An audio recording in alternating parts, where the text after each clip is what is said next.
begin with this. Just coming into the newsroom an hour ago, the Pullman mayor has declared an emergency over the natural gas leak outage that is impacting the city of Pullman and other nearby communities. Here's what we know so far. On Avista's website, they posted a map of the affected areas, and those include areas from Albion to Lewiston and Clarkston. The damaged gas pipeline is owned by Williams Pipeline and supplies Avista's natural gas. They say Williams Pipeline is currently working on repairs.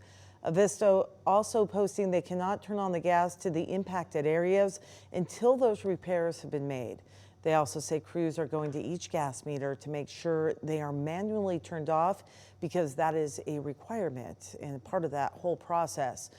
KREM 2's Brandon T. Jones was on the Palouse with how people are dealing with the gas leak. Yeah, right now I'm at Spence's. This is a local hardware store. They're one of the few places that are open here in Moscow because we've been driving around all day. Take a look at these shelves right here. They're empty because these are the electric heaters. You got a ceramic heater, tabletop, space heater.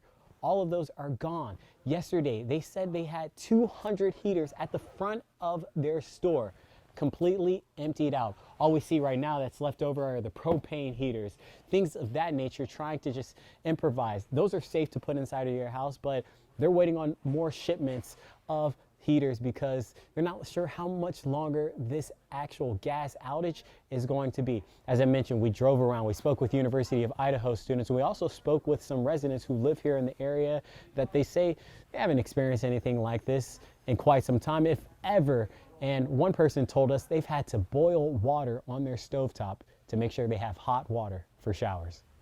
Students in this town, you know, are not in a position to be prepared for something like that. And, you know, I've built this house to be pretty much self-sufficient in it, and I kind of did get caught off guard a little bit.